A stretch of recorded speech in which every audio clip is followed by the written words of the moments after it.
Okay, I'm on Night Scene Beach Macro. I'm just pulling into the car park here to wait and pick up from my son at Flinders sort of thing. And I'm just gonna sit in the car park here, and I was gonna read Stuart McPherson's book, but I'm not gonna do that now, I don't think. Well, I might do after I've made this thing, but what I'm gonna do now, I remember to turn my lights off, is well, I should have the window open or not. See, I was going to I'm going to talk about the working theory as it is today. So I was going to get the Stuart McPherson book out. That's a good test for the camera. So we're on Night Scene Beach Macro in the car, and the time is 4:36. Mid-Australian wet or winter time sort of thing. So it looks a bit bright in the viewfinder here, but we can also do another half clip. Okay, now let's take you back a few steps. In the old days, they always talked about bog iron and bog copper sort of thing. But if you've done a lot of reading over the years, over the last 100 years, the focus seems to have shifted from bog copper and bog iron more over to bog iron and manganese. And they don't talk about it as being bog manganese or something like that now, which I think in a way is a step backwards, because I think it's the bog copper is teaches you the principle of how you get to your iron sort of thing. Now, what I think is talked about this other theory that raised some ugly merit sort of thing. I sort of got the idea that copper was, producing the cyanophile. But what I think it is we've made 1.1. We've made the copper safe, biologically safe. But within that copper that's now biologically safe, is some 1 to 2% iron. Because if you've ever made up really strong solutions of the copper, you will notice probably would have noticed some iron floating on the surface. If you made really almost super saturated solutions, you would have noticed a fair degree of iron on the top, you see. So what I think is that 1 to 2%, which is probably about 10% when it comes to your salt index for your dye here, is enough to do the business sort of thing. Enough to actually grow your cyanophyta. So you get this suddenly luxuriant lawn of cyanophyta. But unfortunately, because the copper is so high there, you don't get any seed germination. Your seedbeads just don't do anything there, because it's just the levels of copper is just off the planet basically. It's like you're growing them in a copper mine or sort of thing. But the copper has actually allowed you to make the iron in the actual natural way sort of thing. But also the copper, it teaches you the molarity levels and tells you how much higher you can actually have this iron. You can have the iron way the way up, and that's where you're going to get your growth from. Because if you make the assumption that either the iron is fixing the nitrogen from the atmosphere in the soil, or the iron is growing the cyanophyta, which is fixing the nitrogen from the atmosphere in the soil, again, because the cyanophyta is growing in the soil surface or underneath, the nitrogen is actually being fixed in the soil. Probably got underneath the soil where they're not green, they're not photosynthetic. They've gone translucent to a degree. Whether they actually go red, so if they're living in the sphagnum, inside the sphagnum, and under certain conditions they go red, we'll get onto this idea. Now, if you've got your iron so high, you've also got your nitrogen so high, and it's an ammonium form, you probably get this thing known as ammonium-induced iron deficiency sort of thing. But in our case, when you get your cephalotus pictures or your half a dye in here suddenly goes white, plastic white sort of thing. You've got this lovely, colourful Venus flytrap on the internet, and half of it's white, or you've got a cephalotus picture that's a solid picture that almost looks like plastic white. I don't think that's ammonium-induced iron deficiency. What I think it's ammonium-induced manganese deficiency. So if you actually had a reasonable amount of manganese there, and you had your iron so high that you had such a high fixation of nitrogen in the ammonium form, you wouldn't have this bleach out. So you would be able to get to your 4 to 6 inch cephalitis pitchers, your 120 centimetre Sarracenias, your 80 centimetre Bonatas, your 3.25 inch to 4 inch trap Venus flytraps with lovely coloration. You should be able to get to that if you have a reasonable amount of manganese. In other words, you're doing what the commercial places are doing, but because you're talking to everyone and telling everyone about it, you're going to be able to go, and because you can raise the iron levels so much higher because you know where the end point is because you've done some work and you're talking to people about it. You know, free and open communication to a certain degree in this era of intellectual property rights, which is a lot of bullshit, really. It should be credit where credit is due, not intellectual property rights. In other words, if you're an honourable scientist, you give credit to the person who's made the points. You know, like I give credit to people from the past, you know, like Stahl and, Arthur Daniel Hall and people like that in the past who've tried to carry the bat and the lantern into the future sort of thing. Anyway, so now you should be able to go better than the commercial place, but you don't have the problems of the commercial places. You know, you shouldn't get that bleach out, that sort of suddenly, you know, the cephalosis picture goes totally white and then dies up, you know, later on. Yeah, so, but have you noticed it's strange? It doesn't go green, yellow, white. It goes straight from green to white. The yellow transitional stage that you normally get with a dying picture, basically, it's so quick that it hardly isn't there, sort of thing. That's your sort of key point there. But now, this is the working theory. Now we should be able to go and prove the theory by taking these high iron cellulose thing, and you don't need the perlite because the cellulose holds enough of the oxygen, the air in there. It holds the air, which is your 70% nitrogen, which is your quota for being fixed. And of course the air can get into the cellulose down there and keep being replaced.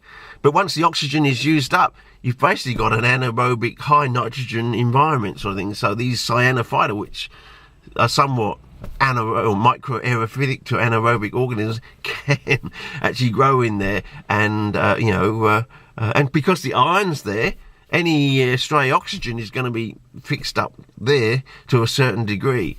Probably not as rust. And that's been the problem before, because iron rusts so fast that it can actually create an anaerobic environment on the head of a nail out in the middle of the garden, and that's how you get tetanus and things like that from a rusting nail out in the middle of the garden in a 20% oxygen atmosphere, because with a rusting nail. It has to be a rusting nail, not a rusted nail. It has to be a rusting nail because it creates the strict anaerobic environment out in the open for the Clostridia organisms that cause these problems, the gas gangrene and all the other various forms of disease associated with Clostridia plural, the various forms out in the open. So now we should get a luxuriant lawn, probably even more luxuriant than we've had in the past, growing on the surface now in our little containers, and we should be able to now germinate some seeds because there's no copper there that's doing any inhibiting sort of thing. And we should be able to get get growth, and we should get roots, and we should get lovely coloration. We should get the lovely red roots, and we should be fat red roots, and they should have those crimson red root hairs. And a photograph of that should end up on the eventually on the front cover of CPN, because it's so important. And also with Bonata, when you get banana growing there, because you've got so much nitrogen coming in, you should get the cipulate bud reflexing backwards and the roots coming down into the soil to carry on this. In other words, that's really implying that they're probably taking up the cyanophyta as little micro-protein packet. In other words, the cyanophyta is probably doing the fixing of the nitrogen from the atmosphere in the soil, and maybe there's somehow either the plant is taking them up or the fungus is consuming them and transferring the nitrogen. This is Generica australis, this sort of whitish to yellow fungus that grows down the root and can even grow down a candle, like a dorsiflorm root sort of thing, is either consuming the cyanophite or attacking it and consuming and transferring the nitrogen to the plant, and that's why the plant wants to put the roots out into the soil to get more and more and more and build itself up and do one or two things, either flower, divide, or maybe do both, flower and divide, and keep moving out into these somewhat toxic soils for other plants. So basically, they're actually moving out into the saltier, more toxic soil because that's their niche. And carnivory is their way of allowing them to do that, because they're taking probably potassium from the insects that allows this whole cycle to work. As remember, I did say super K, super S, and super iron. There you go, with a bit of manganese in to stop the bleaching process, sort of thing. Something that probably the commercial places aren't doing. They're probably thinking, oh, it's too expensive, or maybe they're not doing it because they want you to get the plant and they want the plant to bleach out and they want the plant to die. They basically want to make the money for jam and they want you to come back and buy another plant. Maybe it's that bad.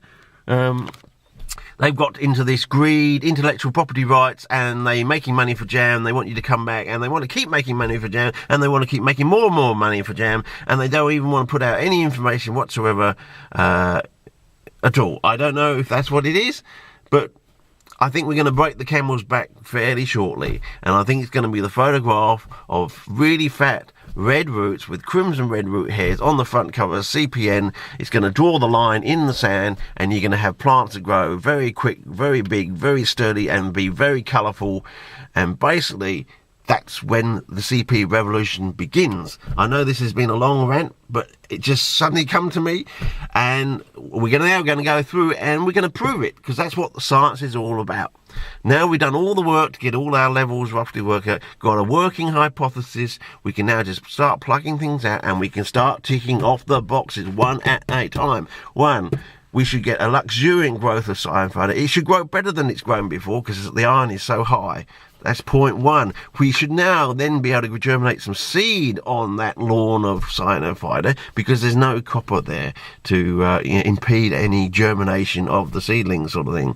And because we've got the other, we should get also some Generica australis and things like that. If we put a little bit of nickel in there, we should get our Generica, because again, the penicillium is promoted by copper and nickel, but once the penicillin has grown through a soil that has some copper in it, then Generica australis always seems to follow behind the penicillium.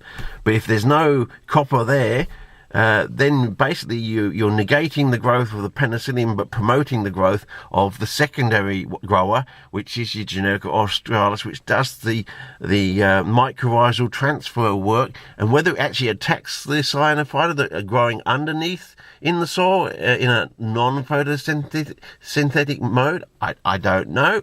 But once you've got everything working and growing and you can reproduce it on a very vast, very rapid turnover thing, you can now start to look at the mycorrhizae growing around the root run. You can put them under the microscope. You can make sections. You can see what's going on. But until you can actually get the plants growing in the pot and get them growing backed up against a generalized working theory, you can't do anything. It's like Davis Ellis said he would find out what Generica australis really was, but he wanted me to have a pure culture in a jar. And you know how hard that is? It's basically taken 15 years to get to a stage where I might be able to take a jar over to Davis Ellis, one of the recent greats in bacteria and fungal research, well, at least in Australia anyway, and he's probably retired by now. So even if I turn up at the university with a jar with, Generica australis growing around a candle in a homemade,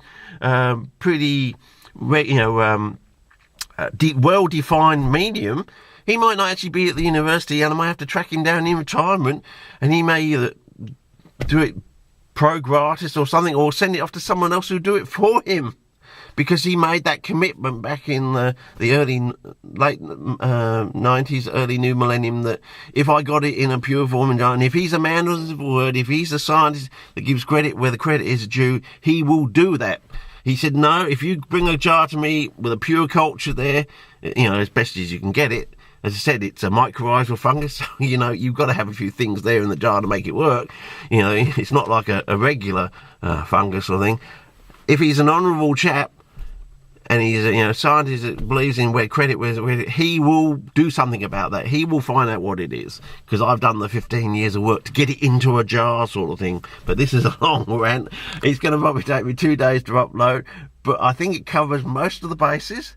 And I think over the next few months, we're gonna be watching things happen, and we're gonna be ticking off the boxes, which is what the scientific method is all about. Now we have like a basic working thesis or hypothesis, and we're gonna start going along, ticking off the boxes, and we're gonna start seeing things happening 1, 2, 3, 4, 5 down the track, and we're gonna end up probably with a photograph on the front cover of CPN showing some lovely fat red roots on probably a capensis with some lovely crimson red root hairs. I mean, that's my prediction. Let's see if we get there by about, I assume it's going to be somewhere towards Christmas this year, 2014. Hopefully, if things work that fast, we might get there. Hopefully, our so-called Prime Minister Tony Abbott won't be there at the end of it. Hopefully, if I get my Christmas present this year. Yeah, be Gonski, because I want us to go back from being Abbott land to being Australia again. Yes, none of this greed, none of this not giving credit where credit is due. And can you tell me your information for free and actually pay me to actually know it as well, sort of thing? I mean, that's a really crappy attitude to have for life, I would have thought. Isn't it much better to help someone and also give them the credit where credit is due? Isn't that some of the basis in some of the early black and white CPNs? You can see Donald Schnell and Joe Masrimas, they're basically doing that. When some young chap comes along, they're helping them out, getting the, sort of rewriting their words to make it sound, better, but not abusing what they're saying, and not sort of stamping on their toes too much, but making it better, but still keeping the accuracy of their original comments, sort of thing. That's where I think basically that's what I've done. I've learnt from them in a little bit from them. That's the right way to do. Give credit where credit is due, and to help out and try and, bring the future into the present, which is basically what science is all about. The faster you can bring because once the future is in the present, it's here for all time, as long as we don't have another dark ages and you lose the information. But it doesn't just affect the person who's bringing it into the present. It affects anyone who has the interest to know about it. Super glue, blue tack, Velcro, Teflon. They can be used by anyone who wants to use them now. And they can be used not just anyone around the world, but anyone around the world for the next 1,000 years or for however long we're here. That's the basic point about science. It's basically trying to bring the future into the present faster or faster. Because when it's here, it can be used or facilitated by anyone on the planet who's willing to take an interest in it. Hopefully for good, not for bad. Anyway, I think that's enough of my rant. I think I'll have a Coke now and a bit of chocolate and a bit of read of the old stew and dumplings and Bailey's Irish cream. Okay, over and out.